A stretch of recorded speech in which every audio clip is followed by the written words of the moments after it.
दोस्तों, बी और सेल्फ सुनने में काफी आसान लगता है, लेकिन यह सबसे मुश्किल स्किल है।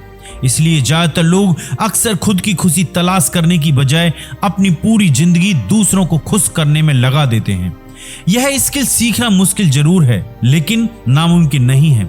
आइए जानते हैं कि बेस्ट सेलिंग एंटी गुरु सारा नाइट की नजर में यह स्किल कैसे सीखी जा सकती है। सारा एक ऐसी महिला है जिन्हें पता है एक ऐसी जिंदगी में उलझे रहना कैसा होता है जिसे आपने डिजाइन नहीं किया हो, और किस तरह इंसान इन सभी चीजों को बदलकर असली खुशी का एहसास कर सकता है। इसका राज बस 3 वर्ड्स हैं, यू डू यू। सारा कहती है कि आपको अपनी खुशियों को सबसे ऊपर रखना चाहिए और किसी को भी इतना हक नहीं देना चाहिए कि कोई आपको आकर बताए कि आपको क्या करना है और क्या नहीं। तो क्या हुआ अगर आपके सपने अजीब हैं? तो क्या हुआ अगर आप खुद अजीब हैं? लोग आपके बारे में क्या सोचते हैं? इन सब बातों के लिए जिंदगी काफी छोटी है। इस बुक समरी में आप जानेंगे कि आपकी कमियां किस तरह आपकी सुपर पावर बन सकती हैं। बिना मूर्ख कहलाए किस तरह अपने इंटरेस्ट को आगे रखें। जिंदगी कई नियमों से भरी हुई है, जिनमें से बहुत सारे नियम कहीं दर्ज नहीं हैं और समाज के द्वारा हम पर लाद दिए गए हैं। इनमें से कुछ बहुत अच्छे नियम हैं, जैसे अपनी दोस्तों को बेतुकी फोटोज में टैग नहीं करना और बिना कपड़े पहने दरवाजा नहीं खोलना।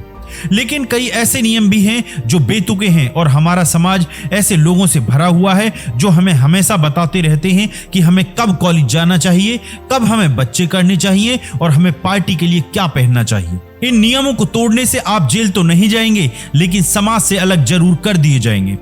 लेकिन असल में सच्चाई तो यह है कि किसी को भी यह नहीं पता आप कौन हैं और किन चीजों से आपको खुशी मिलती है।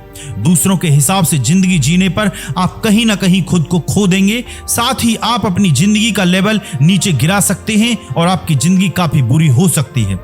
इस बुक समरी में आप सीखेंगे कि आप इस जाल से कैसे निकल सकते हैं।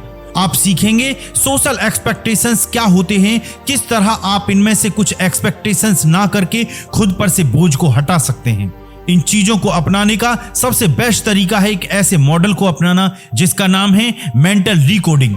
एक ऐसा तरीका जिसकी मदद से आप कमियां एक्सेप्ट कर सकते हैं। यहां पॉइंट यह है कि इसमें कोई खराबी नहीं है कि आप कौन हैं और आपको क्या चीज खुश करती है, बल्कि बुरे वो नियम हैं जो कहते हैं कि आप गलत हैं। दोस्तों, अगर कुछ नियम के मतलब हैं तो कुछ ऐसे नियम भी हैं जो सेंसलेस हैं। आप कैसे इन्हें पहचान सकते हैं? अगर कोई ऐसा नियम हो जो आपको ज्यादा नुकसान पहुंचाए और लोगों को कम मदद पहुंचाए, तो आपको उस पर सवाल करना चाहिए। यह आपके सामने 3 कॉमन कमांडेंट्स रख देते हैं। अपना 100% दें, टीम प्लेयर बने और सबसे जरूरी मतलबी ना बने।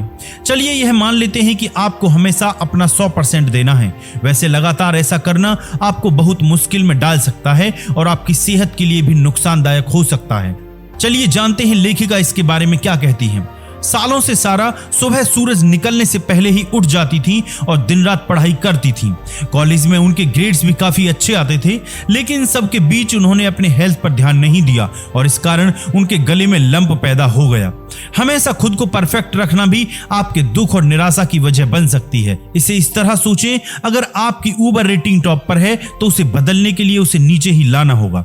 इससे यह मालूम होता है कि आपको खुद पर थोड़ी दया दिखानी चाहिए और इस बात को एक्सेप्ट कर लेना चाहिए कि आप हमेशा परफेक्ट नहीं हो सकते। फिर आता है यह नियम कि आपको हमेशा टीम की सुननी चाहिए। अपने इंटरेस्ट को पहले सामने रखना बिल्कुल जायज है, लेकिन बस अपनी जरूरतों और बातों को सामने रखना और लोगों की जरूरतों और बातों को नजरअंदाज करना आपको मतलबी बनाता है, जिससे आपको बचना है। आपको मतलबी नहीं बनना, लेकिन खुद को मुश्किल में डालकर दूसरों की मदद भी नहीं करनी है, क्योंकि आप खुद सही सलामत होंगे तभी किसी और की मदद कर पाएंगे। अगर आप यह भूल जाएं तो इसे इस एग्जाम्पल से याद रखें। आपको एयरप्लेन में सबसे पहले खुद को ऑक्सीजन मास्क पहनने की इंस्ट्रक्शंस दी जाती हैं, क्योंकि अगर आप सही सलामत रहेंगे तभी तो आप अपने बच्चों को भी ऑक्सीजन मास्क पहना सकेंगे। फाइनली यह बात समझना बहुत जरूरी है कि कई लोग टीम प्लेयर होते हैं और कई टीम प्लेयर नहीं होते। अगर आप टीम प्लेयर नहीं हैं तो इसमें कोई बुराई नहीं है। आप बस खुद को एक्सेप्ट करें जैसे आप हैं। अपने नियमों पर मजबूती से खड़े रहने में कोई बुराई नहीं है, लेकिन बात यह है कि कई बार आपको यह बोला जाएगा कि आप एक काफी कठोर इंसान हैं और इस हरकत को बचकाना भी कहा जाएगा। लेकिन आपको लोगों की बातों पर ध्यान नहीं देना है और अपने गोल की तरफ आगे बढ़ते रहना है। इमेजिन करिए कि आप एक रेस्टोरेंट में हैं और आपको अपना स्टेक अच्छा रखना बहुत पसंद है। वैसे यह बहुत कम बार होता है, लेकिन जैसे ही वेटर आपका ऑर्डर लेकर आया, आपने उसे स्टेक के बारे में वापस से रिमाइंड किया। बहुत लोग यह कह सकते हैं कि आप बेमतलब की कमियां निकाल रहे हैं। अगर अपनी पसंद दुनिया के सामने रखना आपको कठोर बनाता है तो वो ही सही, लेकिन इसका मतलब यह नहीं कि आप इन सब के चक्कर में मूर्ख बन जाएं। खुद के लिए खड़े होना आपको जिंदगी में कई जरूरी डिसीजन लेने में मदद करता है, क्योंकि कई बार औरों के डिसीजन आपको जिंदगी में रोक सकते हैं। चलिए मान लीजिए कि आप अपना जॉब छोड़ना चाहते हैं, लेकिन आप इस बात से काफी परेशान हैं कि ऐसा करने पर आपके घर में पैसों की दिक्कत आ सकती है और आपकी जिंदगी मुश्किल हो सकती है। इस ख्याल से जॉब नहीं छोड़ना जायज है, लेकिन इस ख्याल में आकर जॉब ना छोड़ना कि लोग क्या कहेंगे, यह बिल्कुल भी जायज नहीं है। कई लोग अपनी मंजिल तक पहुंचने के लिए अलग अलग टाइप के रास्ते अपनाते हैं, कुछ आसान तो कुछ थोड़ी मुश्किल। लेकिन आप कौन सा रास्ता अपनाते हैं, यह कोई और नहीं, आपको ही सोचना चाहिए। अब सारा को ही ले लीजिए। वे मानती हैं कि बच्चे करना एक आसान डिसीजन है। अगर आप करना चाहती हैं तो करिए, अगर नहीं करना चाहती तो नहीं करिए। लेकिन इनमें से दूसरा डिसीजन लेना काफी मुश्किल हो जाता है। जब लेखिका ने यह डिसाइड किया कि वो बच्चे नहीं करना चाहती हैं, तो कई लोगों ने उन्हें यह कहना शुरू कर दिया कि वो बाद में पछताएंगी। और इसी तरह अक्सर कई लोगों को वो करने के लिए मजबूर कर दिया जाता है जो वो नहीं करना चाहते। कुछ ऐसा करना जो लोग चाहते हैं पर आप नहीं, बिल्कुल भी जायज नहीं है, क्योंकि उसके परिणाम आपको झेलने पड़ेंगे, उन्हें नहीं। अगर आप वेजिटेरियन होना चाहते हैं तो आगे बढ़ें। अगर आप बच्चे नहीं करना चाहते हैं तो नहीं करें। अगर आप लोगों को किसी चीज के लिए फोर्स नहीं कर रहे हैं तो उनका हक नहीं बनता कि वो आपको फोर्स करें। कई बार हमें यह बताया जाता है कि कॉलेज और जॉब पाना सक्सेस है, लेकिन ऐसा जरूरी नहीं है। असल में सक्सेस का मतलब यह होता है कि आप अपने खुद के गोल्स पूरे कर पा रहे हैं या नहीं। किसी को हाई सैलरी वाला जॉब चाहिए तो किसी को अच्छी फैमिली लाइफ। सबके लिए सक्सेस के मायने अलग हो सकते हैं। पेसिमिस्ट यानी निराशावादी और अजीब होने के अपने फायदे हैं। तुम ऐसे एटीट्यूड को लेकर कहीं नहीं जा सकते। यह लाइन लोग अक्सर उन्हें कहते हैं जो समाज के बनाए खोखले नियमों से बाहर निकलना चाहते हैं या कुछ नया करना चाहते हैं। उनके कहने का यह मतलब होता है कि आपका व्यवहार काफी अजीब है और आपको समाज में फिट होने के लिए चेंज होना पड़ेगा। इसमें कोई दो राहें नहीं है कि वेस्टर्न समाज में यह माना जाता है कि अगर आपको सक्सेसफुल बनना है तो आपको ऑप्टिमिस्टिक बनना पड़ेगा। लेकिन कुछ लोग, जैसे लेखिका नेचुरल पेसिमिस्ट रही हैं, कई बार निराशावादी होना काफी फायदेमंद साबित होता है, क्योंकि उन्हें पता होता है कि कुछ बुरा हो सकता है, तो उनके पास पहले से ही प्लान भी तैयार रहता है। लेकिन एक आशावादी व्यक्ति ऐसा बिल्कुल नहीं कर सकता। इसलिए कई बार निराशावादी व्यक्ति अपना काम जल्दी पूरा कर लेते हैं, क्योंकि वो यह सोचते हैं कि हो सकता है कोई बुरा वक्त आ जाए या कुछ अनहोनी हो जाए, और इन चक्करों में वे डेडलाइन से पहले अपना काम पूरा कर लेते हैं। इससे हमें यह पता चलता है कि हमें अपने अंदर की नेगेटिविटी को दबाना नहीं चाहिए, बल्कि उसे वक्त के इशारे की तरह देखना चाहिए। और हमें इस बात से बिल्कुल भी फर्क नहीं पड़ना चाहिए कि लोग हमें अजीब कहते हैं। अगर आप कुछ साल पहले लेखिका के ऑफिस जाते तो एक काफी अजीब चीज देखने को मिलती। 1 लीटर ट्रे जिसमें रेत भरी हुई थी वो उनके डेस्क के नीचे थी, जिसमें वो बीच बीच में अपने पैर डाल लेती थी। वो ऐसा क्यों करती थी, यह जानने के लिए हमें थोड़ा पीछे जाना पड़ेगा। लेखिका को उनका पहला पैनिक अटैक 31 साल की उम्र में आया था।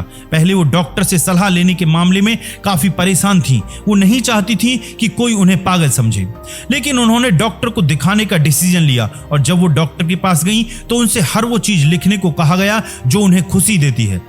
लेखिका ने सबसे पहले बीच के रेत में अपने पैर लिखा, तो इसलिए वो 1 लीटर ट्रे में बालू रखती थी। हमें इससे ये सीख मिलती है कि पहली बात तो यह है कि मेंटल हेल्थ से जुड़ी हुई कई सिग्मा यानी कलंकित बातें हैं, लेकिन इन बातों से डरकर हमें मदद लेने से पीछे नहीं हटना चाहिए। साथ ही यह भले ही अजीब लगे, मगर 1 ट्रे रेत आपके मेंटल हेल्थ के लिए जरूरी हो सकता है। खुद का ख्याल रखना बस यह नहीं है अपने प्रॉब्लम्स से लड़ना, बल्कि इसका मतलब अपनी जिंदगी में प्रायोरिटीज को सेट करना भी होता है। कई बार हमें यह सुनने को आता है कि फैमिली कम्स फर्स्ट, लेकिन यह आप पर है कि आप किसे पहले रखना चाहते हैं। मान लीजिए कि आपके भाई राहुल और आपके दोस्त आदित्य की शादी एक ही दिन है। अगर आप राहुल की शादी में जाना चाहते हैं तो बिल्कुल जाइए, आदित्य आपकी हालत जरूर समझेगा। लेकिन क्या हो अगर आप आदित्य की शादी में जाएं, फिर भी राहुल आपका भाई ही रहेगा, क्योंकि आपको यह तो मालूम ही होगा कि खून का रंग पानी से गहरा होता है। अपनी प्रायोरिटी के हिसाब से डिसीजंस लेने में कोई बुराई नहीं है, लेकिन जो मायने रखता है वो है आपके लॉन्ग टर्म रिश्ते। हम पर हमेशा एक पर्टिकुलर तरीके से दिखने या काम करने का प्रेशर रहता है। समाज की इन बातों को पूरा करने से यह प्रेशर कम जरूर हो सकता है, लेकिन हमें खुशी नहीं दे सकता। खुशी हमें तभी मिल सकती है जब हम कोई काम अपने मन या अपने तरीके से करें। इसका मतलब यह है कि आप चाहें तो समाज के नियमों से बाहर निकल सकते हैं, लेकिन इसका यह मतलब नहीं है कि आप लोगों से बुरा बिहेव करें। जब लेखिका न्यूयॉर्क में रहती थी तो एक इंसान उन्हें हमेशा मुस्कुराने के लिए कहता था, लेकिन वो यह सोचती थी कि एक फेक स्माइल करने का क्या फायदा। आपको इस बात का भी ख्याल रखना चाहिए कि आप ऐसे दोस्तों से दूर रहें जो आपको बुरा भला कहते हैं, क्योंकि आप किसी चीज में तो बेहतर हैं।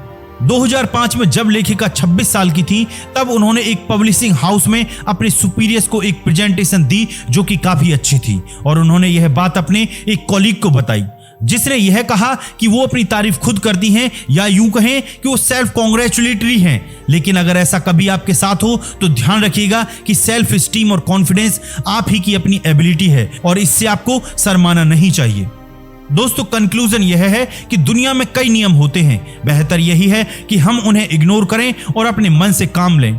जब हम खुद को अपना लेते हैं तो अपने गोल की तरफ और तेजी से बढ़ते हैं और यही हमें खुशी के रास्ते पर ले जाता है। और WND का ख्याल रखें, यह एक आसान तरीका है जो आपको चीजों को प्रायोरिटाइज करने में हेल्प करेगा। What you want, आपको क्या चाहिए, What you need, आपको किन चीजों की जरूरत है, What you deserve, आप किन चीजों के हकदार हैं। दोस्तों, आपको ये बुक समरी कैसी लगी कमेंट्स बॉक्स में जरूर बताएं, और इसी तरह की ऑडियो बुक समरीज के लिए इस चैनल को लाइक करें, सब्सक्राइब करें एंड शेयर करें। बहुत बहुत धन्यवाद। खुश रहिए।